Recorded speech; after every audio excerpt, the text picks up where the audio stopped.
Happy Wednesday. Welcome to Breaking Points, everybody. Emily, how you doing? We won't bore you with the details of our travel, but Ryan had a literal planes, trains, and automobile journey this morning. So if we're a little late, I got in like 1 a.m. because flights were canceled across the country. Storms on the East Coast tried to keep us out of the studio this morning. Yep. But like Murkowski, they buckled in the end, and here we are, right? It was just like Lisa Murkowski. And Ryan, you may notice, is what we call on the show raw dogging. He does not have a laptop. I did not actually travel with my laptop this time for the first time ever, and I never made it home because I flew straight to Richmond after my flight was canceled, took a train over to D.C. Emily picked me up at the station. Here we are. It's been a wild morning, so our apologies if we're a little late, but we wanted to be here. So we have a big show, lots of crazy news. The big, beautiful bill passed the Senate yesterday, and J.D. Vance cast the tie-breaking vote. So we have some information on what's actually in that bill and what's going to happen now that it heads to the House of Representatives. Donald Trump wants it on his desk by Friday because that's the 4th of July, and that is the deadline that he and Republicans set for themselves. So we will break it all down. Trump did a tour of, quote, Alligator Alcatraz Which I was yesterday. at when I was down in Florida. Were you actually? Yeah, That's right. You covered the protests. Yeah, I went down to Alligator Alcatraz before it opened and saw all the trucks barreling in, and there are hundreds of people out there protesting. We'll talk about it in the segment. It's quite something. Yeah. Gavin Newsom has come out as an abundance bro. And we have news on exactly how that's playing out in California so far. Ryan, you're going to do a breakdown on news out of Gaza. Yeah, we've got Trump is saying he's pushing forward with the ceasefire deal. There's no confirmation from the Israeli side yet. It's all still up in the air, and the number of killings is just somehow accelerating. Which seems impossible. Yeah. Yeah. The news from the cafe that I know we're going to cover. Yeah, there's this attack on this cafe used by journalists. Also, Trump says he's going to prosecute, and Noam said they're going to prosecute CNN for hurting the feelings of our jet pilots, who Trump says came back feeling so proud of themselves after their bombing run. They felt like they had just taped, Top Gun 3, and only to see in CNN that perhaps not all of the centrifuges were destroyed and the uranium may have been moved, and it deeply upset the bombers. And they should not be hurt like that. And I don't know if you These are people. Yeah. Pilots are people too. Yes, the pilots are people. So I don't know if you caught this news overnight because you had a train situation, but also CBS settled with the Trump administration, and we'll cover that in the CNN block, but that is a very interesting suit as well. I was reading some of it. $17 million bribe. $16 million, the exact same as the NBC settlement. Right. So that's the price tag for a merger. Yeah, we'll get into all of it. So let's start with the one big, beautiful bill, which has passed the Senate. J.D. Vance cast the tie-breaking vote. Let's go ahead and roll A1. The yeas are 50. The nays are 50. The Senate being evenly divided, the Vice President votes in the affirmative. The bill as amended is passed. So they ended up losing Rand Paul, Susan Collins, and Tom Tillis. So Lisa Murkowski ultimately got on board with it. And while we're talking about that, I'm going to control room skip ahead here to A4. This is Lisa Murkowski being confronted by a reporter in the Capitol who was asking about the process of getting Lisa Murkowski to a yes, which was very difficult, but doable for leadership. Senator Paul said that that your vote was a bailout for Alaska at the expense of the rest of the country. Oh my God. That's what Senator Paul said. My question was easy. Senator, we've got the... I didn't say it, ma'am. I'm just asking for your response. My response is I have an obligation to the people of the state of Alaska. And I live up to that every single day. I advocated for my state's interests. I will continue to do that, and I will make no excuses for doing that. Do I like this bill? No, because I tried to take care of Alaska's interests. But I know that in many parts of the country, there are Americans that are not going to be advantaged by this bill. I don't like that. In flashbacks to the Cornhusker kickback debacle of the, what was that, 2009? No. This is being called the Kodiak kickback by Ruben Gallego because Murkowski did get carve-outs in the bill. Yeah, she got the legislation changed so that the people who live in the 49 other states will not feel the same, will feel more of a punishment than people in Alaska will. Yeah. Which, and it is true she is a senator from Alaska. Her title is United States Senator. It's I get representing your state, but to actively do something that you know is going to hurt Alaskans, but is going to hurt the rest of the country less, and so you go for it, is some weak sauce. And if you notice in that clip, I've followed her around the hall for many, many years. She has an energy press corps because she's so influential when it comes to the energy sector, and the energy trade reporters love her. She loves them. I'm sure. It's kind of funny to watch. Well, yeah. And then, so she's not used to getting that in the hallway. Per Politico, as part of the Senate Republicans' sweeping final amendment to the bill that was part of the overnight negotiations, they removed a controversial tax on solar and wind energy projects that Murkowski and a handful of other Republicans were agitating to be removed. Another goodie bordered on the obscure, if not for the senator. Bowhead whaling boat captains recognized by the Alaska Eskimo Whaling Commission will be able to deduct more for whale hunting-related expenses, up to $50,000 from the current $10,000, which obviously we support here. Yeah. That's an editorial policy of Breaking Points. We have a very strong, we always have had a strong position on that deduction. Your whaling write-offs. For the Alaska Eskimo Whaling Commission. Yeah, got to keep that whale oil flowing. So this is how J.D. Vance, we can put A2 up on the screen. This is how J.D. Vance was talking about the bill. He says massive tax cuts, especially no tax on tips and overtime, and most importantly, big money for border security. This is a big win for the American people. It's true. These are across-the-board tax cuts. They will disproportionately benefit wealthy Americans. Most of the tax cuts are going to wealthy Americans. It doesn't mean that the middle class isn't getting tax cuts. They are getting tax cuts. The no tax on tips, no tax on overtime, both helpful policies, obviously, for many, many, many average Americans, Ryan. But we can put Jeff Stein's breakdown of the bill on the screen. This is where things got very hairy for Republicans in order to pay for those tax cuts, to have a bill that doesn't look as egregious as this one ultimately ended up looking. So it didn't even really matter too much for them, to be honest. They were going for austerity, essentially. So Ryan, you can sort of walk through some of this, but major safety net cuts targeting Medicaid, as Jeff reports, and food stamps. So those do add work requirements. They add some cost sharing for the states, some paperwork. They think that'll save about $1.3 trillion. I think that's per the Right. So it's $1.3 trillion in cuts to Medicaid and food stamps. Right. Yep, $0.4 trillion to immigration enforcement and the military budget, which they got through the parliamentarian, and then they ended up cutting a ton of the clean energy subsidies. Basically, Biden's green industrial policy got cut. So they put that at about $500 billion. We'll see. I think it'll actually end up being much more because the tax credits weren't necessarily capped in the IRA, so that we've had a surprising boom in clean tech manufacturing over the last several years. And so the more you have, then the more tax credits there are going to be, which creates more energy, lowers energy prices, and on and on. So could be $500 billion, could be even more. So that's about $2 trillion, like that they're cutting out of federal spending by going after food stamps, Medicaid, and subsidies for energy production.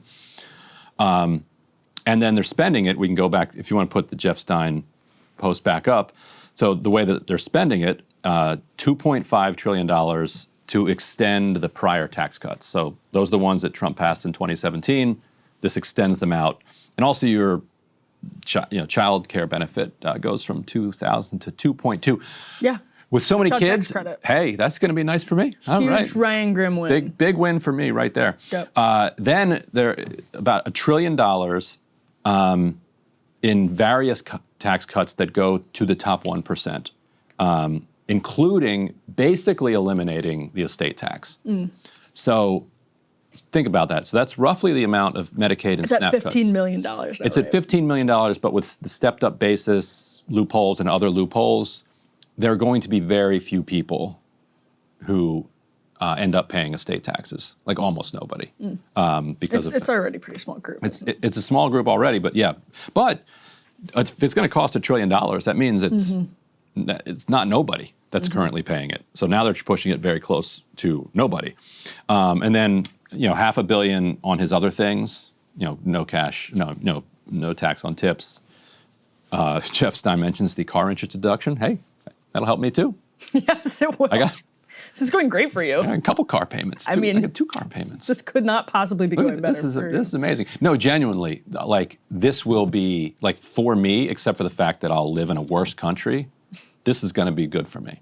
It's a really, I think the decision-making process around this bill has been a very interesting glimpse into how Republicans are struggling immensely with these 2 disparate wings that became part of the MAGA coalition. On the one hand, you have the austerity of Elon Musk, who is now threatening a third party, sort of like an American AFD, basically, that is focused specifically. It's like a DOGE party, essentially, is the way that he's talking about it. On the other hand, you have the Josh Hawleys, who are pissed about the cuts to Medicaid, but ended up voting for the bill because they either had to look at, and this is a false choice, I'll explain, but the way that they saw it was they either had to look at tax increases because these tax cuts were expiring, and that was something that Trump didn't think would happen on his watch because he would have, when these were passed in 2017, been done with 2 terms. So tax cuts were expiring, so you either have to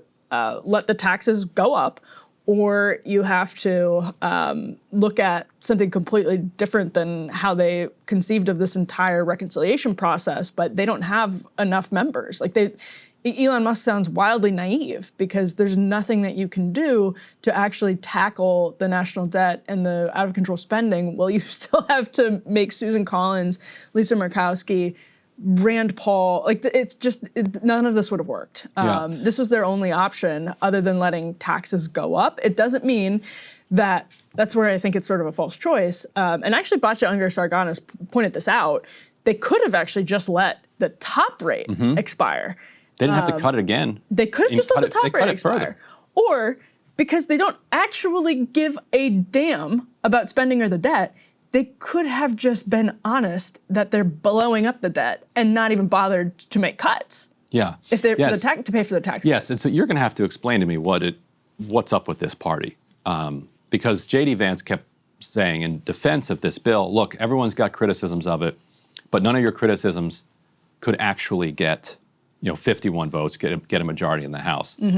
But having watched Trump's campaign, I could design, not a bill that I would like, but I could design a bill that would match with like the Bannon MAGA Trump ideology, and that would not raise the deficit like this. You could actually increase, instead of spending $1 trillion on the estate, like a state tax giveaway for just, fail sons and fail daughters. Like this, just who is the constituency to like defend the rights of children and grandchildren of billionaires? Like, as a populist movement, you could be like, look, you know what, everyone, we're going to tilt the playing field back towards regular people. Like, just because you're born with the last name Gates, just a random name. Yeah, doesn't mean. Not anyone in particular. And not the congressman. Doesn't mean that you get to be a billionaire too. Like, you didn't do anything. So you can be a multimillionaire and never work in your life. The irony also, you ever meet these kids? They're all destroyed. They're not happy. Like, it'd be one thing if we were destroying the planet and destroying the working class and the middle class, and the 0.1% were having the time of their lives. The 0.1% are miserable. And their children are more miserable, and their grandchildren are miserable too. No, this isn't making anybody happy. So, there's $1 trillion right there. You could also, as Trump hinted that he would do, you could raise taxes on the super rich. He talked about maybe creating like another bracket for million and up. He could do that. So then you can have tax cuts for 95% of the American public, but it doesn't actually cost you that money. And he also ran promising that he would never cut Medicaid. It was assumed he wouldn't cut food stamps. I don't know if he ever promised that. And then you wouldn't have to cut Medicaid and food stamps. and then you can go and bust the deficit to do your mass deportation. Like, you don't need to do this. Like, there's no cops around here. Do whatever you want. But basically, according to J.D. Vance, they don't have the votes for that. So that's where I need you to explain to me what on earth is going on with the party where what I just laid out. Like 99% of the country getting a tax cut, you get your mass deportation, you get your populism, no tax on tips, all this stuff. The only thing you'd have to do is not cater to the grandchildren of like billionaires. But they can't do that. Why? Well, I think part of it is you're always going to have to give something to the fiscal hawks, because on the House side you have Chip Roy, someone, and people like Chip Roy. He's just using him as a proxy. Are choking on this. Well, he's furious about the way everything stands. I mean, there's like a Thomas Massey criticism of the bill, and Massey basically will never come to a yes on it, but there are people who basically share his perspective on everything, just see it as impractical to vote for nothing and let taxes go up. And I think you put Chip Roy and a handful of other people in that camp. So Biden's spending actually was he exploded federal spending, and he would say that and it started under Trump with the response to COVID, which gave us the best. Trump and Biden gave us the best economic recovery relative to any other country in the world out of COVID, by the way. That social democracy thing we tried for a couple of years, it actually works. And this is where they start talking about how Trump, who promised not to touch Medicaid, and to your point about SNAP, like probably implied, I think, in all of that, similar food to stamps. Similar to you know who you're Vance. going after on food stamps? Well, I mean, as somebody on the right, I do think that there's a GAO report. I think this was like 2020. 1 in 4 Medicaid dollars were improper payments, so they were either they should never have been made or they were in the wrong amount. It was like $30 billion in 2024. I think there are like significant problems. By the way, this is what people, not me, but people were optimistic DOGE would start targeting, is that like there is legitimate fat to be trimmed. We have a problem with workforce participation among men in particular. The Joint Economic Committee at one point, this was under Mike Lee. We can't get men to go to a doctor anyway. to go to a doctor, so taking their Medicaid is not actually going to get them back to work. Not the problem with that's men. your theory of why men are not working. Anyway, so that's actually up significantly since over the last like several decades. There's a lot of stuff that you could do with this, but pairing it with a tax cut just politically is a huge giveaway to Democrats. You are quite literally paying for tax cuts on the wealthy with this. And then on the other hand, morally, for a party that is now trying to represent working class Americans, you're actually not putting a dent in the debt. Right. And I know that they dispute the Congressional Budget Office analysis, which is fine because Democrats often take issue with the CBO scores. Everyone has problems with the CBO scores. CBO has absolutely been wrong. I get it. But the idea that this is going to generate enough growth to offset the revenue law, to the IRS. It's, I mean, I think it's highly unlikely, and everyone basically understands that. So you're not putting a dent in spending or the debt, basically, at this point. Right. And let's also think about how we're saving the money. So, and then think about, it's often not helpful to think about, the country as like a household or a company, but let's do a little exercise there. Imagine you're a company or a household, and one of your lieutenants comes to you and says, you know what, the way we're going to cut spending and become profitable, either as a household or as a company, we're going to stop paying our insurance, health insurance, and we're going to stop basically, in this case, whatever the equivalent is of energy production. So we're cutting $500 million in investment towards energy production. And that's going to make us richer. I think the CEO would be like, okay, but we're going to need energy. So where's the energy going to come from? Because if we look at the charts of energy use, the demand is going through the roof. You guys ever hear of AI? Like it's a thing that's going on now. It's gobbling up a lot of it. It's happening. Clouds. Everything's becoming electrified. Everything in your house is using more electricity than it did before. Electricity demand is going up relative to what it has been in the past. So we need more electricity production. You can hate wind, solar, or batteries ideologically because you hate them.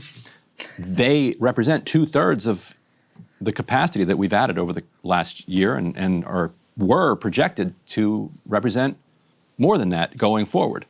So now, what are you going to do? You're going to like do more natural gas, like more oil? Like there are limits to what you can do. So what you're actually going to do is get rolling blackouts. You're just demand is going to outstrip the supply that you have, and then you're like, wait a minute, we're going to stop paying our insurance bill. Are our employees or our family members all of a sudden not going to get sick? No, Americans are still going to get sick. Where are they going to go? Oh, they're going to go to the emergency room now. Who's going to pay for that? The hospital's going to pay for that. Oh, also the hospital that is now getting provider tax hit with a provider tax too. This is projected to throw 17 million people off of their health insurance, and is likely to bankrupt a ton of hospitals. Like we're already losing hospitals all over rural America. Yeah, and some like struggling urban hospitals, and mostly rural hospitals. Hawley was making a huge stink about this. Yeah, Susan Collins as well. They were even like figuring out ways. There was an amendment on the floor to slightly tweak the estate tax to create a fund that would protect rural hospitals from going under. Mm-hmm. It failed, like 80-20. So people are still going to get sick. People still need energy. So, okay, all of the savings in the bill, quote unquote savings, actually make us poorer. Meanwhile, the things we're cutting, like cutting taxes, etc., also make us poor. It's like, it's the most self-destructive piece of legislation, I think, that we've ever done, like on purpose. It's like, it's so weird. Well, Stephen Miller is saying, and you will remember this from like a month or two ago, that it is the most important piece of legislation. Right, this is very smart. We're going to get millions of people out of the country, and that's also going to make us richer. Yeah. Well, I mean, there's a tax definitely on the social safety net because of people who are in the country illegally or waiting asylum. Unless they're in their 20s, 30s, 40s, paying in and not getting money out, which is the case for a lot of them. Well, I mean, that's absolutely an argument. So I don't, they to the point about it being self-destructive, they would say that immigration enforcement it's not even about the spending. They would say that immigration enforcement is about like safety and culture. That's the Stephen Miller argument. Okay. That immigration enforcement... As Trump said, if Stephen Miller had his way, there'd be 100 million people in this country and they'd all look like Stephen Miller. They'd all look like... What a country that's Donald that Trump, would be. I'm quoting. What a country that would be. 100 million school shooters, yeah. Right? I mean, come on, you were thinking it too. Let's move on to the feud between Elon Musk and Donald Trump, which is actually related to everything that we are talking about. This is a clip of Donald Trump being asked about Elon Musk yesterday on his Alligator Alcatraz tour. Go ahead and roll this. What happened to Elon Musk? Nothing. No, he's upset that he's losing his EV mandate, and he's very upset about things, but he could lose a lot more than that. I can tell you right now. Hey, Elon can lose a lot more than that. We might have to put DOGE on Elon. You know what DOGE is? DOGE is the monster that might have to go back and eat Elon. Wouldn't that be terrible? He gets a lot of subsidies, Peter. But Elon's very upset that the EV mandate is going to be terminated. And you know what? When you look at it, not everybody wants an electric car. I don't want an electric car. I want to have maybe gasoline, maybe electric, maybe a hybrid, maybe someday a hydrogen. If you have a hydrogen car, it has one problem. It blows up, So I'm going to give that one to Peter. So Trump, that was at the White House before he left for the Everglades. He is asked by a reporter, are you going to deport Elon Musk? Trump says, we'll have to take a look. We might have to put DOGE on Elon. You know what DOGE is? The monster that might have to go back and eat Elon. Wouldn't that be terrible? He gets a lot of subsidies. Musk replies on Twitter, this is the next element, quote, so tempting to escalate this. So tempting. But I will refrain for now. Then Musk also posted, cut it all now, in response to Trump saying that DOGE might look at Musk's subsidies. Musk's argument, Ryan, is not entirely dissimilar from the point you were just making about some of these, or the nature of the cuts being self-destructed, but he's coming at it when he's right, he's right. But he's coming at it from a totally different perspective. Not totally. Like there's some significant overlap, which is that he is desperately concerned and it goes back to both his business, but also his venture to Mars. He's desperately concerned with electricity production. Like, he keeps posting these various charts of Chinese electricity production versus American electricity production. You know, they're on track to make as much electricity with just wind, solar, and battery power as we are total. And if you're in an AI race, which is related to his Mars race, then how do you think that's going to go? Like, the country with more juice is going to win this one. So that's where the overlap is. He also wants, he doesn't like the deficit busting stuff because he wants to spend that money going to Mars. Well, that's where, when he's saying cut all of the subsidies now, I mean, it's easy to say that when he's on the outside looking in. I don't know that. Is it that easy to say? I'm sure his shareholders are like, shareholders are probably super excited. he doesn't mean that. Don't cut all those subsidies. I mean, you also, and I blame everyone from Obama up, empowered this guy to have this power. Oh, he wouldn't exist without federal subsidies that Obama... And with Starlink and SpaceX and all these things, like this guy has cards to play, as Tesla Trump likes was to say. rescued by Barack Obama. Yeah. Yeah, so, I mean... But now he's got again, cards. Easy to say. Yeah. Yeah, now he has cards, that's right. So, I don't know, the threat to start a third party and all of that. Musk also had a pretty interesting, I thought it was a pretty interesting admission on X yesterday, Ryan. He was like full reply guy, but he, in response to somebody saying that the chainsaw kind of made it harder for DOGE to do anything, he basically agreed and said that Milei gave him the chainsaw backstage, but in retrospect, he thinks that it did lack empathy. I believe that's what he said. Yeah, he said it's a fair criticism. He said, Milei gave him the chainsaw backstage and he just went with it.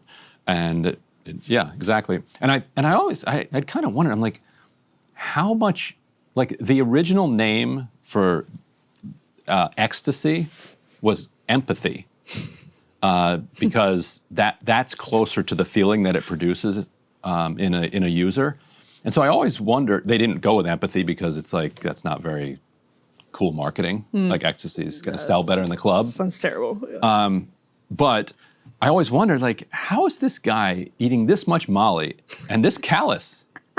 Like, how does he not care about the tens of thousands, hundreds of thousands, millions, tens of millions of people plus who are affected by, like, the whims of this bender that he's on? And it turns out that, now that he's come back to earth a little bit, he actually does know the word empathy, and he regrets that it lacked empathy. In his own... It also accomplished nothing except ruining a whole bunch of people's lives. I mean, I think he just exists in the strain of libertarianism, which is kind of weird to say from somebody whose businesses are based on subsidies. Yes. But he exists in the strain of libertarianism where empathy itself is used to... The belief is that empathy itself is used to hurt people and is used to, like, inflict cruelty. I mean, it's just a standard, like, Milton Friedman argument about how suicidal empathy, isn't that what they say? Toxic empathy. But this is more of, like, how people get trapped in government dependency spirals, and it's cruel. And I think he thought in his own way. Also, by the way, if you guys think having humanity is bad, you took a wrong turn somewhere. Like, retrace your steps. Anyway, go ahead. It's the Ryan Grimm argument for USAID. Well, for some programs, yeah. But I'm not even going to go down that. I was going to say you could make that argument about some of the bad programs that you lack humanity if you strip away this USAID aid. Well, I mean, it depends. Yes. It very much depends. Right. But Elon's perspective. If you take away a kid's infant formula without a plan to replace it with something else that they can live on, not good. That's bad and lacks empathy. Good. But yeah, I think whether or not that cutout was also involved in some regime change. Yeah. Regime change baby formula. Right. It's the tastiest baby formula. Yeah. But Musk I think, felt like he had the wind at his back culturally in a way that he didn't. So that post was really interesting. Yes, exactly. He spent too much time with his own reply guys. Yes. Yeah. 100%. All right. Let's move on. Who would have thought that Cat Turd 2 would lead you astray? But here we are.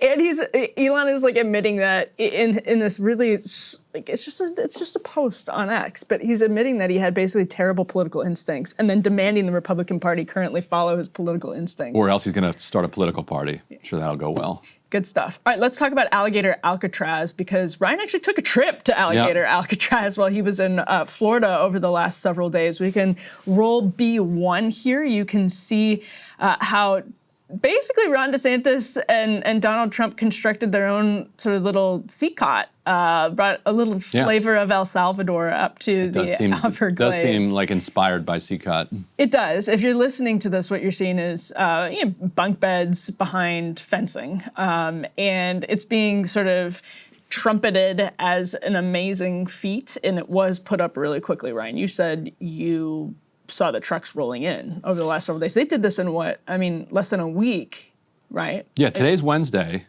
So I was there Saturday, and there was a big protest there. There had been a smaller protest the week before, and I talked to people who'd been the week before, and there was basically nothing then. You could basically drive onto the base at that point. By the time I got there, you couldn't drive on there because there was so much traffic from the dump trucks and propane trucks and generator trucks and food trucks that were just streaming onto this site in a way that was like affecting. It was like ominous, like how much energy was being put into this. And most of the trucks had names like, Rodriguez Trucking or something like that. And they were planning to put this thing together in days, and they did. And on Tuesday, I'm getting my days mixed up. Yeah, July 1st, Tuesday, Trump and DeSantis inaugurated the thing. Yeah. They're going to spend, they say, these estimates are always low. They say they're going to spend $450 million in the first year of the operation of this site. Meanwhile, it is hurricane season. Yeah. So it took us about an hour. I drove from Miami down to the protest there. Did you drag your wife and kids to Alligator Alcatraz? Well, we only have one kid with us now because the three are in camp, That's and it was too early in the morning. She refused to go, but a friend's kid did go. Okay. And get up, Dad's driving us to Alligator Alcatraz. The dads are going to Alligator Alcatraz. And it was packed. Maybe in post I can send Mac some of the videos. We can put them in there, although we're kind of late, so maybe I won't do that. But it's the beginning of hurricane season. There's one road that takes you there. That's it. Like you're driving super through. Remote. You're driving through the Everglades, trying to evacuate all of those people in the event of a hurricane, plus evacuating. There are a lot of Mikisuka. There's indigenous people that live down there. There's also, I think it's mostly native people that live down there because it's mostly native area. But there's some, and there will always be Florida residents down there as well. Trying to evacuate all of the workers and all of the staff and all of the people in detention and all of the other people on this little 2-lane road would be calamitous. So we just have to, I guess, cross our fingers that we don't get a extreme mass casualty event. So actually, from a hurricane that forms quickly and hits that area. Where I thought you were going with this was that some of the news reports included statements from people whose homes have been flattened by hurricanes and saw DeSantis really quickly construct this massive with FEMA money, yes. $450 million right. In, I think it was 8 days, something like that. It wasn't there last week, and now you have this. We haven't rebuilt Western North Carolina. We haven't rebuilt even from Hurricane Michael in the Panhandle in Florida. DeSantis, it still looks like it went through last week. So yeah, they're wanting it to get up to 5,000 beds. I think it's 3,000 right now. Now, there are a couple of things that I would just add to this. We have a serious problem with lacking detention capacity for immigrants. We don't lack land in Florida, though. That's a totally legitimate point. And if I were someone who was waiting for their house to be rebuilt in Florida, I'm not sure that this would thrill me at all. But we have 59,000 people detainees because of the ICE enforcement. But the ICE enforcement itself is because the Biden administration, at minimum, created an influx of 8 million people over the course of a few years. And so the Trump administration enforcing that means that they have a record number, 59,000 people. They are running out of room. And so there is absolutely, unless you are full, and this is probably where Ryan and I disagree, full let people stay, you absolutely do need more room for all of this. And you do need incentives for people to use things like CBP Home, which allow you to just very humanely self-deport, and you don't end up getting detained, you don't end up getting arrested, at least that's the theory. They believe these are disincentives for people to continue staying in the country if they're, if they've not shown up for court dates or anything like that, if the process has run out. Right, but they're trying to break the process by arresting people at their court dates. Like they're definitely doing that. Doing this loophole where they will dismiss somebody's proceedings at a hearing and then just arrest them at it and say, okay, now you're moved into expedited removal. And so basically it's incentivizing people not to show up. Let's say, okay, y'all won, you want to deport lots of people, why not just do like ankle bracelets? Like, okay, like here's the process. We're going to change the law. They just showed they can pass any law they want. We're going to make the laws such that if the expedited removal is actually expedited, there's going to be a little bit of due process, but we won, so it's going to be, fig leaf, but there's going to be some process, and then once you're ordered deported, you're deported. Yeah. And in the meantime, you can, you wear an ankle bracelet or whatever, or there's other ways, we live in a surveillance society. We sure do. Just have Peter Thiel handle it. Yeah, if this should not be something that if the right is going to go in this dystopian direction of building mass camps in the Everglades, the Bukele LARP. Yeah, then it's not as if they have some they would shrink it exercising some extreme surveillance authority. Let's watch how Donald Trump was describing all of this yesterday. This is B2. Take care of our farmers and hotel workers and various other people, and we're working on it right now, and Ron's going to be involved, and you're involved already. So we have a lot of cases where ICE will go into a farm, and these are guys working there for 10, 15 years, no problem. The farmers know them. We're going to put, it's called farmer responsibility or owner responsibility, where they're going to be largely responsible for these people. And they know these people. They've worked on the farms for 15 years, and all of a sudden so I have a great, Ron does, Christie does, we have a great feeling for the farmer and for others in the same position. And we're going to give them responsibility for people. And we're going to have a system of signing them up so they don't have to go. They can be here legally. They can pay taxes and everything else. They're not getting citizenship, but they get other things. And the farmers need them to do the work. Without those people, you're not going to be able to run your farm. President, Mr. Governor, what's your message to Governor Gavin Newsom inside of this facility? Well, the first thing we should do is come here and run something. Because they don't do this. They wouldn't know where to begin. And if they did, it would cost them 100 times more. Right there, to be honest. Hey, Biden wanted me in here, okay?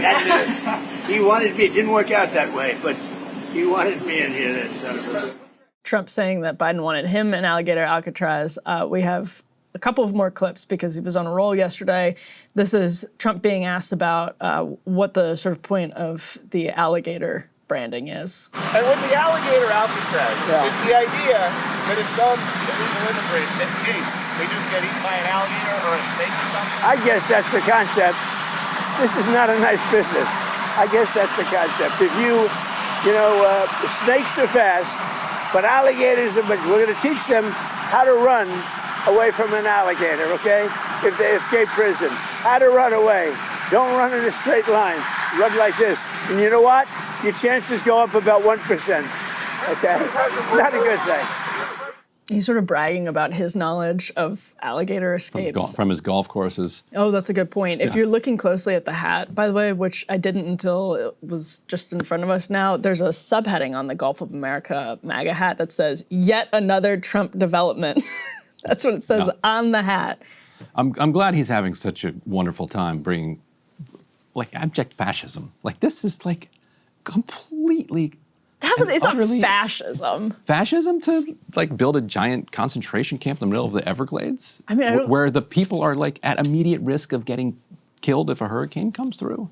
and then joking about them getting eaten by alligators and snakes and. Well, yeah, that part. Oh, and okay. And also, here's what I'll say: it's fascism. It's him LARPing. It's like fascist LARPing.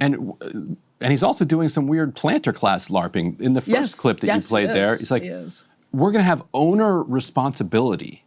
That was his. I'm not putting words in his mouth. He said owner responsibility for migrants who work on farms.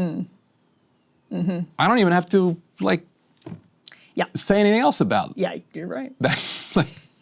I thought we settled this. And he's also like, oh, we're going to take care of the hotel workers. It's Stephen Miller. Speaking of Stephen Miller, that his brain is exploding when he hears that. Yeah, because Miller's like, I guess he's torn there. He's like, slavery. We're really moving the Overton window here. But he's like, will they assimilate? Will the slaves assimilate? That's the question. Well, owner responsibility. Like we literally did a war and we settled this. You're not owning people in this country. Like, we don't do that. Yeah, I mean everything is apparently up for grabs. I think that's where I think the administration is often. It feels like a LARP to me. Like it feels like they're not. Right, but he they're doesn't also doing do stuff. Half of the stuff that he does. He does some of it, and then he doesn't. Let's see do what. the others. Maybe they never fill this camp. Let's hope. Honestly, not impossible. Because they're saying they want it to house up to 5,000 people. They want to keep doing more of this. I don't know. I mean, they were doing this. This is actually a really good illustration of the way that I'm thinking about it. Like, they said they were going to use Guantanamo. Mm-hmm. Trump said he was going to use actual Alcatraz. It's like they're using Guantanamo, but it's costing them $500,000 per detainee. There's like 30 people there. Yeah, there's like 30 people. He said he was going to send all these people to CECOT. To be fair, he sent 300 some people, but stopped after that. And it's like, I think part of it is they're trying to create this very like visual, vivid sense of imagery fear, so people just leave, which is probably working to some degree. Probably to some degree, and then they don't go all of the way, but it ends up feeling like a big fascist Bukele LARP. I don't disagree with that at all. Yeah, and then also it's in immigrant communities, people are like, kids are told don't open the door for anybody. People don't congregate outside, afraid that if somebody there is undocumented and gets picked up, they're just going to sweep everybody up, even the citizens, which they're doing, which they are doing like in LA and elsewhere. Anyway, yeah. So there is definitely always LARPing when it comes to Trump. But sometimes the LARPing becomes reality. Yeah. You talk it into existence. You never know. And that's where, yes, I think one thing I disagree with a lot of conservatives on is I think you actually always have to take him seriously, because sometimes you don't actually know when he's serious and when he's joking. So you can't just be like, oh, it's just Trump being Trump in every circumstance, because then he goes and does stuff. So speaking of which, actually, let's talk about what he said yesterday regarding Zohran Mamdani. We are going to go ahead and roll this SOT. It is B6, Trump being asked about Zohran Mamdani. Your beloved New York City may well be led by a communist soon, Zohran Mamdani, who in his nomination speech said he will defy ICE and will not allow ICE to arrest criminal aliens in New York City. Your message to communist Zohran Mamdani? Well, then we'll have to arrest him. Look, we don't need a communist in this country, but if we have one, I'm going to be watching over him very carefully on behalf of the nation. We send him money. We send him all the things that he needs to run a government. And by the way, they get about 3 times what you get, Ron. If you look at the per capita, Florida gets 1/3 of what New York gets in terms of the numbers. Why don't you give us those numbers? Yeah, well, because that's what we should send him. Yeah, well, like sometimes people say Florida gets more because they count Social Security recipients, but that's not money to the state. Those are seniors that live here. If they moved to North Carolina, you could count it there. So it has no interaction with the state government. They get more in the city and state governments than we get. Right, substantially. We're going to be watching that very carefully, and a lot of people are saying he's here illegally. We're going to look at everything, but. So here's B7. This is how Zohran Mamdani responded. And I actually am curious what you make of this, Ryan. I found his response to be quite interesting. He says, The president of the U.S. just threatened to have me arrested, stripped of my citizenship, put in a detention camp, and deported, not because I've broken any law, but because I will refuse to let ICE terrorize our city. His statements don't just represent an attack on our democracy, but an attempt to send a message to every New Yorker who refuses to hide in the shadows. If you speak up, they will come for you. We will not accept this intimidation. And then he goes on to talk about Eric Adams, says Trump included praise for Eric Adams and his authoritarian threats is unsurprising, but highlights the urgency of bringing an end to this mayor's time in City Hall, goes on to talk about destroying the social safety net, kicking millions of New Yorkers off health care, enriching their billionaire donors at the expense of working families, a scandal that Eric Adams echoes this president's division, distraction, and hate. Ryan, the reason I found that statement interesting is he pivots to the social safety net and pivots to Eric Adams kicking New Yorkers off of health care, et cetera, billionaire donors. Yeah, he pivots to class warfare, essentially. And when Trump was asked that question by very MAGA Benny Johnson, I think, is in his own mind the strategy, not that he wouldn't have said that anyway, but in the strategy, or in the question of strategy, what they're trying to do is get Mamdani to talk about immigration as much as possible, because as unpopular as the way Donald Trump's ICE has approached this is in a blue city like New York, the immigration policies of the Biden administration and the way Eric Adams handled them at first was deeply unpopular, which is why Eric Adams then pivoted. So I think Republicans see an opportunity to talk about immigration over and over again. Mamdani in his statement pivoted. Yeah. That I thought was pretty interesting. Right, because I think that's right, because as Bannon said, Mamdani is the first populist who has connected populism to affordability. Yes. Which is a huge indictment of our political class across the spectrum. That this guy's the first one that's been able to do it. And so that's a good point. I think Trump and Bannon recognize that they're vulnerable to him on that issue. And prices are going up, and they just, your energy bills are going to be going up pretty soon thanks to this big, beautiful bill, et cetera. And so, yes, they think they're on better ground if they can get him back to, they want to be back in like 2018, 1920, where they're fighting Democrats on cultural issues. Yes, absolutely. That's where Bannon and Trump feel comfortable. And when Zohran, by the way, was tweeting things about how defunding the police was queer liberation, which he doesn't talk about anymore. Right. They like that. Like that's where Trump wants to be. Yeah. Like he wants to bring that Democratic Party back. Force him into that. The problem for Trump is Zohran's not really going to take that bait, but B, their issue of immigration. Trump's losing the public on his own issue by being so over the top. Like if you look at the polling, yes, independents are now swinging again. People have very fluid views about immigration policy. But then he and Stephen Miller are betting on being the lesser of two evils, right? That even if their popularity dips, Dems' popularity with things like sanctuary cities, for example, which are massive pull factors, although less so when what he's letting him do is defend. What he's letting like Zohran do is like defend against like masked ICE agents, just scooping people off the street. Which the public's like, what are you doing? Yeah, this is not how we do things. Yeah. Especially with all these people now impersonating ICE agents across the country. It's becoming like an actual legitimate crime problem. It's like a safety issue, what ICE is doing. And so if you let them just say, we're against CEASEFIRE, we're against Alligator Alcatraz, we're against the masked agents doing fascism on the streets, then you don't force Democrats to grapple with their unpopular immigration policies. Right. And I think the Trump bet is that as long as Mamdani is talking about immigration, then Trump and Republicans, and probably Eric Adams as well, it's an opportunity for them to talk about sanctuary cities. And for Mamdani, as long as Trump is boosting Eric Adams and attacking Mamdani is just growing in popularity in New York. That very well may be the case. The poll that came out yesterday, which showed wasn't there a poll that came out yesterday that showed him hypothetically beating Cuomo? We got the final margin yesterday as well, which was 12 points? Yeah, a 12-point rout of Andrew Cuomo. I mean, unbelievable. I thought a general election poll came out yesterday showing if Cuomo were to win. Anyway, I'll look it up. Yeah. But it wouldn't be surprising at all if it were the case that Mamdani was winning. But it's just the more that Eric Adams gets associated with Trump. Right. Or Cuomo with Trump. Right. Or Mamdani as the anti-Trump, and it helps him. Right. Yes. And finally, did you see, Ryan, this apology from Kirsten Gillibrand? Yes. So we can put this last element up on the screen. I'm reading from Politico here. Kirsten Gillibrand apologized to Zohran Mamdani on Monday after she falsely claimed in a radio interview that the presumptive Democratic nominee for mayor of New York City had made, quote, references to global jihad. The junior senator and mayoral candidate spoke by phone Monday.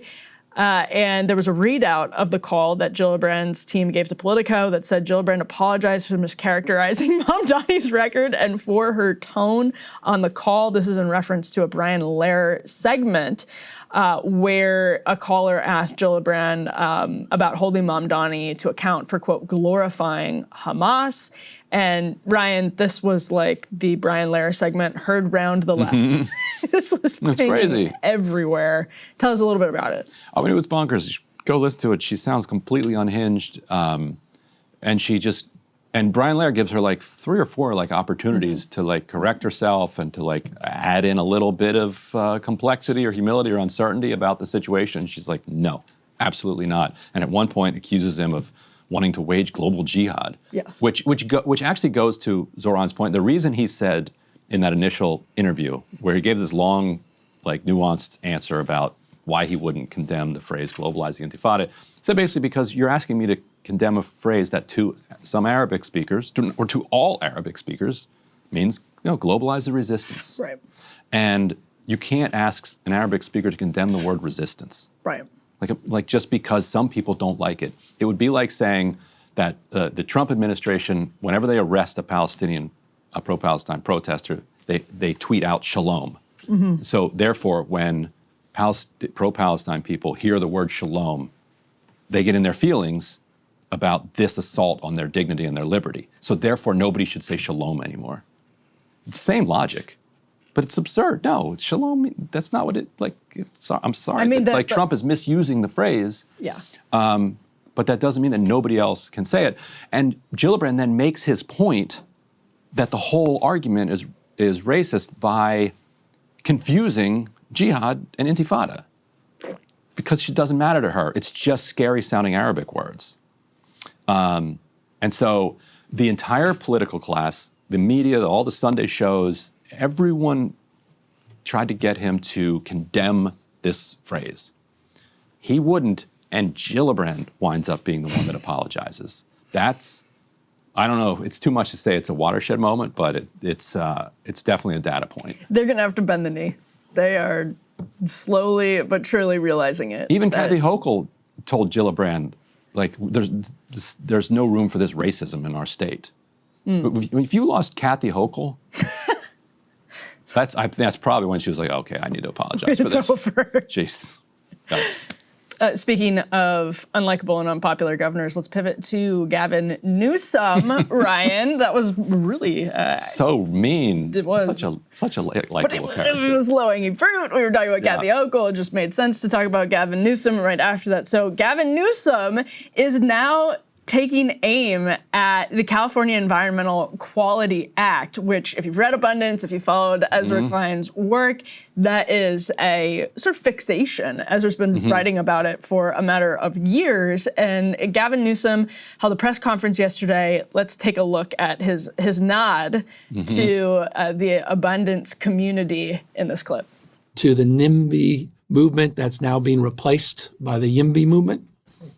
Go YIMBY'S. Thank you for your abundant mindset. It's a plug to Ezra.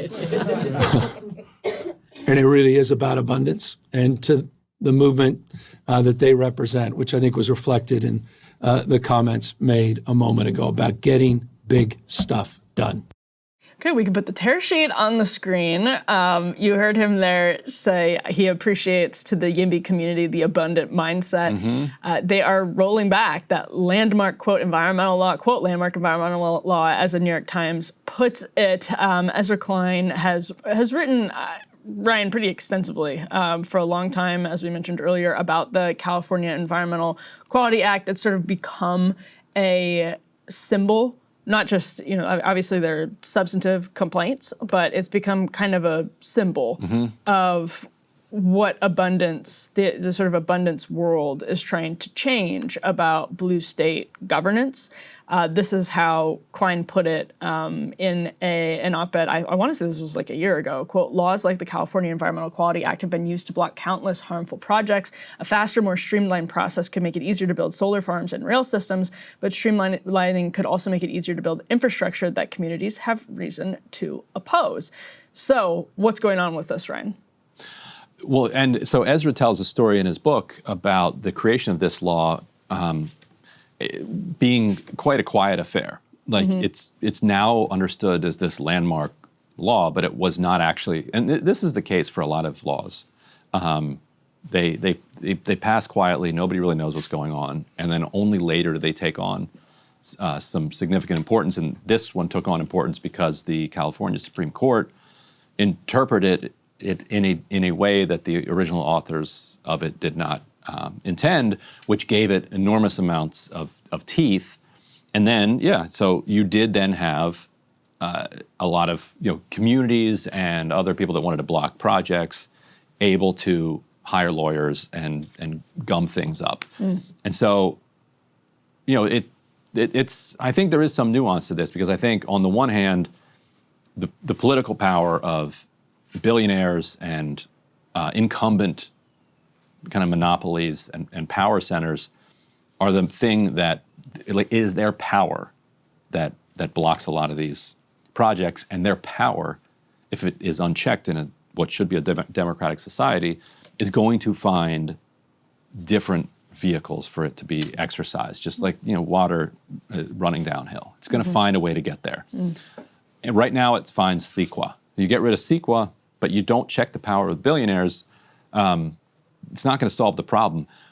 Does it fix it? Is it a short-term solution? But on the other hand, maybe you packed a little bit of dirt there for a while, and maybe it does move the flow of the water in a productive direction for a little while. It doesn't solve the underlying problem, which is that we're not a democracy. But maybe it gets some projects going. It might. I don't want to say that it won't, because but my point is, unless you restructure the political economy, these people are going to continue to mess with you and gum everything up. No question about that. I think actually that Ezra would agree with that point, don't you? I think he might. We should have him back on. Yeah, I think he might. I think the centrist groups and the pro-corporate groups that have basically adopted all of the messaging, they would not like that. But Ezra might. Come on, we've got to get him back on and see if he does agree with that. Big win for abundance. You get name checked, and your book gets name checked at the signing of the repeal of this major law. It's Ezra getting results. Yeah, poor Derek, the co-author. That's right. Within months of the book coming out. Yeah. So I think it played a role. Definitely. Because here Newsom said that he would not sign the budget unless they included this with it. So this was not like a standalone thing that the legislature wanted to pass. Newsom demanded it through this process. Let's talk about Israel, Ryan. We'll move on here to a post from Piers Morgan. This is D1. We can put it on the screen, saying, "Huge, great work, President. Real Donald Trump," because Trump posted a Truth Social yesterday saying, "My representatives had a long and productive meeting with the Israelis today on Gaza. Israel has agreed to the necessary conditions to finalize the 60-day ceasefire, during which time we will work with all parties to end the war. The Qataris and Egyptians, who have worked very hard to help bring peace, will deliver this final proposal. I hope for the good of the Middle East that Hamas takes this deal, because it will not get better. It will only get worse. Thank you for your attention to this matter." Ryan, when he signs the post with "Thank you for your attention to this matter," it gives me every time, even in these awful, awful news cycles, which is what we're talking about here, because some way, somehow, this is D2, it's a VO, we can start rolling. This is getting worse. The situation in Gaza is getting worse. Right, and every time you check the Drop Site Twitter feed, it almost seems like you're going to see another report of 25, 30, 45, 80 Palestinians killed in the latest strike or attack at an aid center. This was shot by the cafe. One of our reporters, in Gaza, and as you could see there, it's this absolutely beautiful seaside cafe, which is very popular among journalists. Because it has Wi-Fi. Because it has Wi-Fi. And it is very, very, all you have to do is look at it to see that obviously this would not be anywhere that a militant, you're not building, you just, I mean, just physically you can't build a tunnel right next to the beach like that. You can see the beach from the cafe. This is a place where journalists go. And then families too, of course. And it's known for being a place where journalists go. Right, and there was and this is about a month after they struck a Thai restaurant in Gaza City that was also known for its Wi-Fi, but also just culturally it became known as like a place where all the journalists hung out. And they struck that directly, killing multiple journalists at both times. And in that case, you saw the results: more than 20 people killed, and they go on and on. Anyway, there's more to that, but you can read about it in the story, or like don't need to burden people with it here. But it's just an absolutely ongoing genocide. It's unbelievable that this continues to go on. So how serious is this ceasefire? The Israelis finally are now. There was a long pause between Trump posting that he had gotten their agreement to a ceasefire. Very, very long pause. And the Israelis coming out and saying that there's some optimism around it. They didn't even go all the way and confirm it.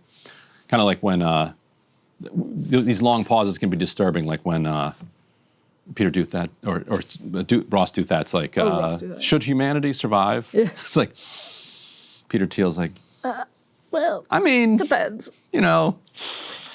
So they're now saying, okay, so it's clearly some pressure's being applied. And they're saying, okay, maybe we're going to get there.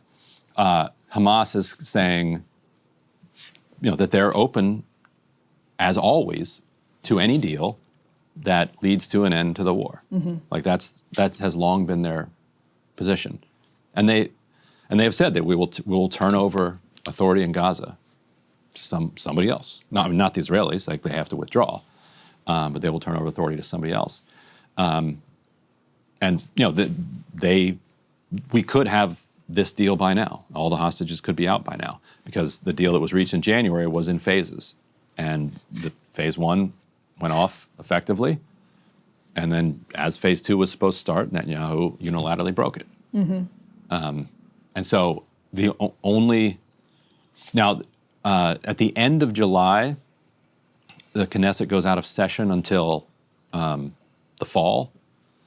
So there's some thinking that Netanyahu wanted to wage war all the way up until the Knesset went out of session, then be pressured into the ceasefire, and then he can't lose his government, because even if Smotrich and Ben-Gvir quit, at that point, there's no Knesset to overthrow him. And also there was a vote to oust him. And you can't have a second vote within 6 months. So he actually should be fine. Like he could take this and his government shouldn't fall apart at least for 6 months or so. Meanwhile, Trump's been trying to get the judges to drop these corruption charges against Netanyahu, thinking that like that might be some obstacle to Netanyahu getting a deal. Because if Netanyahu feels this gun to his head that if he loses his power, he's going to jail, then he will just continue the genocide indefinitely just to stay out of jail. And Dropset had a report on the cafe attack. This is D3. Yeah, you can put up D3. This is check this one out, because this piece also includes lots of details about the ongoing negotiations. Yeah, and in the meantime, Ryan, D4, this is from HuffPost. A couple of interesting developments out of the Pentagon. Yes, well, I shouldn't say out of the Pentagon, but out of the Trump foreign policy. So I think this was, Patriot missiles. They were halting some shipments of air defense missiles to Ukraine amid concerns that its own stockpiles of such supplies have declined too much, officials said, according to HuffPost. And Bridge Colby was getting tons of heat from hawks on X yesterday, who were saying this is just shameful. People like David French, just absolutely shameful. I don't think Bridge has said anything yet. He's Undersecretary for Defense. But the argument, according to his defenders on X, and it is a very legitimate argument, by the way, is that the United States' supply is running low for our own defense. Dan Caldwell had a good post that I'm pulling up right now about all of this. It's just like incredible that you can be treated. Yeah. So Dan says the choice was either either prioritize equipping our own troops with ammunition in short supply and which was used to defend U.S. troops last week, or provide them to a country with their limited U.S. interests. So does David support supplying Ukraine over our own troops? He asked in response to David French saying terrible, halting patriots in particular is vile. Yeah, David French and these others want to live in a world of no limits. Right. I would that'd be great. I mean, not necessarily when Patriot it comes to missiles weapons. for everyone, Yes, abundance just, times, yes. Yeah, get the environmental rules out of the way and you'll just have endless amounts of shells and Patriot missiles and all the other things that you need to wage. High-speed rail. Yeah, you can wage war basically anywhere you want all the time. Yeah. And shoot as many rockets off as you want, and you will never run out. That is the world that David French would like to live in.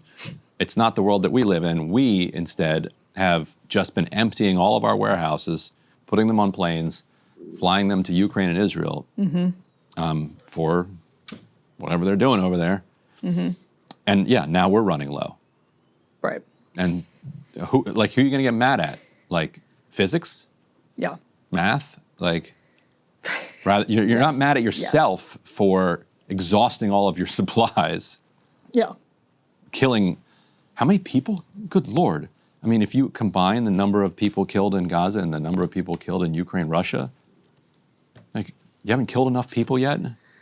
I mean, and you're sad, and you're upset that you exhausted all your supplies, killing many hundreds of thousands of people, maybe over 1 million, for what? Like how? Like it's now 2025. Doing this since 2022. Is the world better today because we killed those 1 million people?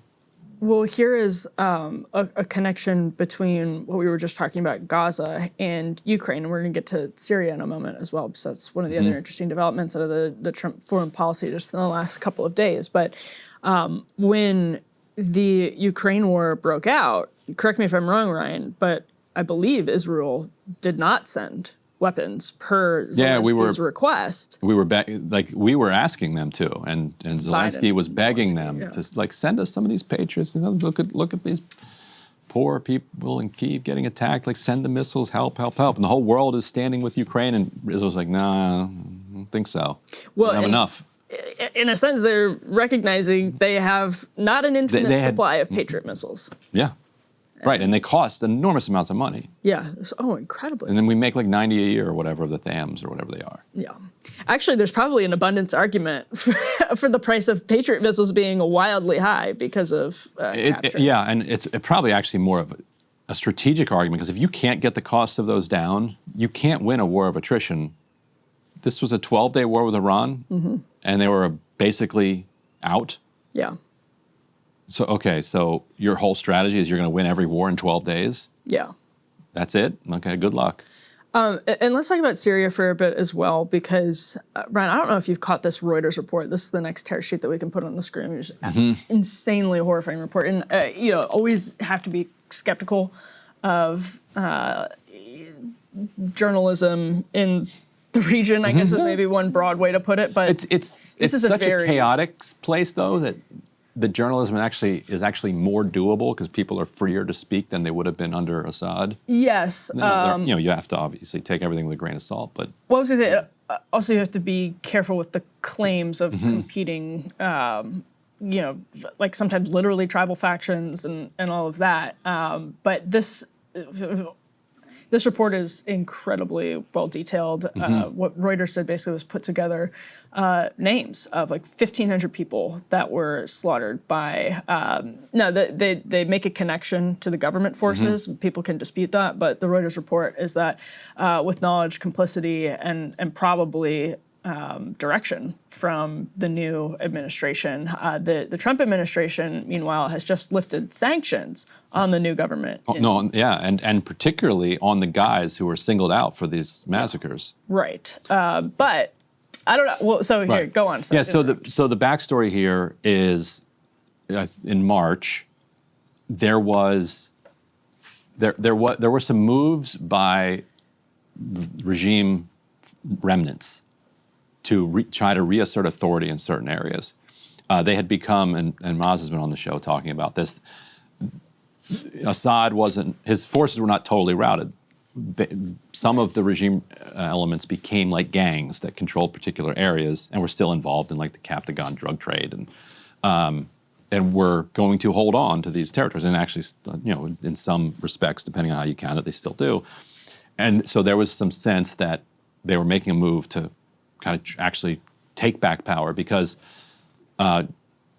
Jolani's hold on power is extremely tenuous. Like, he's swept in with like, a couple thousand guys on like pickup trucks and motorbikes trying to hold a massive country.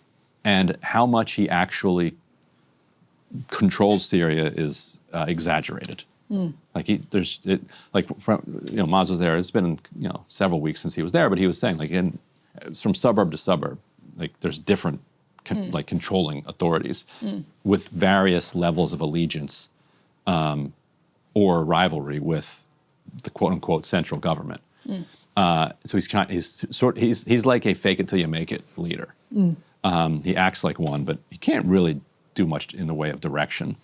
Although the sanctions are now lifted after he had a apparently good meeting with Donald Trump when Trump was in the Middle East. That's the make it part. Yeah. So he might end up making Put that suit on until you get those sanctions lifted. That's right. And so these two guys, I don't have my laptop. I think one of them's Noam de Guerre is Abu Bakr, another is like was it Hamza?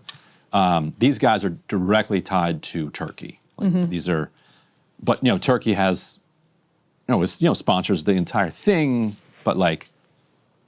They directly sponsor particular factions, and this massacre was carried out by this faction that was directly sponsored and takes direct orders from Turkey, and so this was out, and it became like a complete massacre that roped in many civilians. Like the Reuters story starts with a man's heart being literally cut out of his chest and placed on top of his body. Yeah, just medieval. It was a dark several days, and then interestingly, it was quote unquote central government that sent in troops, quote unquote, because we're watching state formation take place. So I'm putting all these things in quotes to tamp this down. And then you had Israel come in and like bomb the Druze or whatever in like a totally bizarre way. So you're like, what are you doing? Like, why are you attacking the Druze? Like this, stop. Like, not helpful here. And so the central government did put a stop to it after this, like, extreme level of violence, like absolutely horrifying level of violence. And then, so now Trump has lifted all these sanctions across the board, which is a separate policy from specifically lifting sanctions on these two guys who are known to be or understood to be like the main culprits, who are tight with Erdogan. So that feels like that was an Erdogan ask. Because like you could lift sanctions on Syria and say, all right, you want to do reconstruction, that's fine. Energy infrastructure, it's fine. Like telecoms, American companies can work there. We're lifting all of those sanctions, but these butchers who carried out this massacre, they're still sanctioned. Like that, those are different kinds of sanctions you could do. To lift those is a choice, and I'd be curious, hopefully we'll get some reporting, like, of what role Erdogan played, like why the Trump administration was like, yeah, we'll do that. Well, yeah, especially because Israel was not in favor of the United States lifting all of the sanctions. Jolani, now goes by al-Shara, says that they want to start talks over a deal with Israel, potentially. But right, it shows you can be like former Al-Qaeda. Yeah. And as long as you're cool with Israel. It's inspiring, really. Yeah. Anybody can make it. Anybody can make it. Just one condition. Just one condition. All right, well. And they can still bomb you whenever they want. Like Israel continues to just bomb Syria at will. Like I said, just a true heartwarming story. It is. Of redemption and peace, maybe someday. Yeah. Let's talk about this CNN threat from Donald Trump, the latest CNN threat from Donald Trump, and also pair it with breaking news. This happened actually not long before we came into the studio, that CBS, which has a pending merger, which, by the way, is with a company owned by Larry Ellison's son, run by Larry Ellison's son. Larry Ellison is obviously an Oracle founder, very close with the Trump administration, pending merger between Skydance and CBS. CBS settled for the exact same amount of money that ABC settled the Trump suit over, and that was a much more serious lawsuit, by the way, because ABC had actually misreported information about Trump's liability in, I think it was the E. Jean Carroll case. $16 million settlement. For CBS, that's a small price to pay to potentially get their merger through. And we'll talk about that in a second. Let's, before we circle back around to that, play this point that Trump made, or play this clip that Trump made about potentially prosecuting CNN over its coverage of the Iran bombing. This is E1. CNN yesterday pushed an app that lets you track where ICE agents are. Tom Homan was saying that perhaps CNN should be prosecuted for that. Obstruction of law enforcement, your response. Yeah, we're working with the Department of Justice to see if we can prosecute them for that, because what they're doing is actively encouraging people to avoid law enforcement activities, operations, and we're going to actually go after them and prosecute them with a partnership of FAM if we can, because what they're doing we believe is illegal. And they may be prosecuted also for having given false reports on the attack in Iran. They're giving totally false reports. It's totally obliterated, and our people have to be celebrated. I come home and say, what do you mean we didn't hit the target? We hit the target perfectly. You know, the pilots came home and they said we hit the target perfectly. So they may be very well prosecuted for that. What they did there, we think is. Oh boy, Ryan. We were talking about this earlier in the show. We were sort of debating it earlier in the show about fascism and Trump's seriousness about fascism, or not serious about fascism, because I tend to think a lot of it is a LARP, not all of it. ICE agents pulling Ramesa Ozturk off the street over an anti-Israel op-ed is a good example of them very much not LARPing and making good on their sort of flirtation with authoritarianism. How serious do we think this is? I don't think this one's serious. I guess, I don't know. I think what presidents say matters. So it is direct intimidation of the press to threaten to put them in jail for reporting something that they don't like. We also, speaking of Maz over at DropSite, we have a piece today at DropSite, which is an interview with a Iranian nuclear scientist saying, oh, I saw that. Yeah, they didn't actually, like, according to his information, they moved a bunch of the stuff, and like the Fordo was not, totally destroyed like Trump is saying, which matches with what the intel is that's been leaked so far. And so, are they going to prosecute us too? Like, just think, like. That's what I'm saying. Is anyone actually intimidated by this, though? I wasn't. Yeah, we published. That's true. Good point. We're making fun of it here. So yeah, I guess not afraid of that. The funniest part to me remains Trump's fixation on the feelings of the pilots. He does like that. They were so brave, and they were so proud of what they did. Don't you think that works with the public, though? Don't you think the public hears that and they're like, yeah. No, because these are fighter pilots, not 9-year-olds playing soccer. Yeah, that's true. They don't need a participation trophy.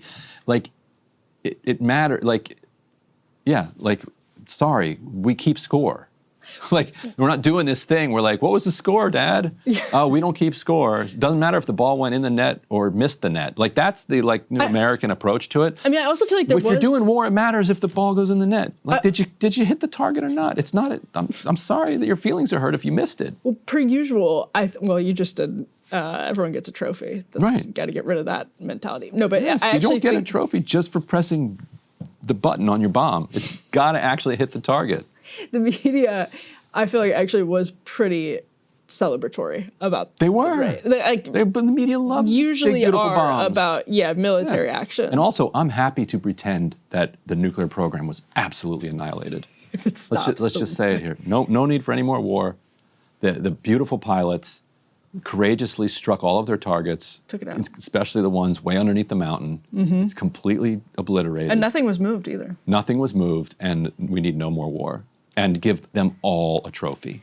Give them like 4-foot tall trophies that they need. They need like both hands to carry them home.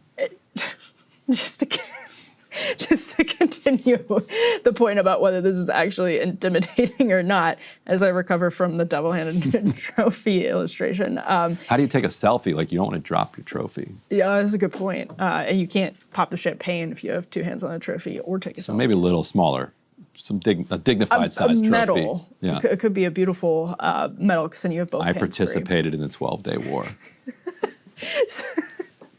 Okay, recovering. The seriousness of the threat, a great example of this is the CBS lawsuit that was just settled at the recommendation of Shea Redstone because they want to get the Skydance merger through. This was not a serious lawsuit. I was reading through the lawsuit this morning, actually while I was waiting to pick Ryan up outside Union Station here in DC.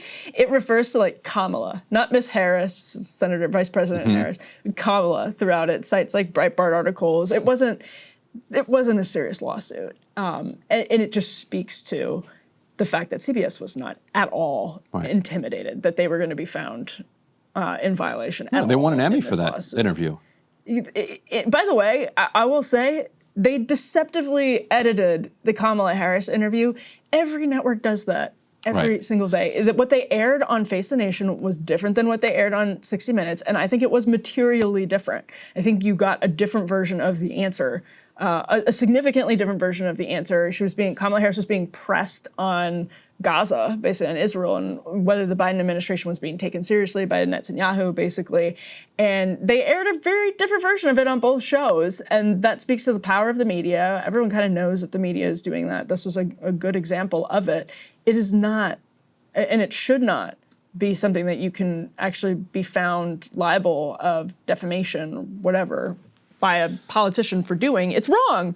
Can you imagine, though, if the precedent was set that everybody who doesn't give full context to a clip of an interview has to pay $17 million to Trump? Seriously.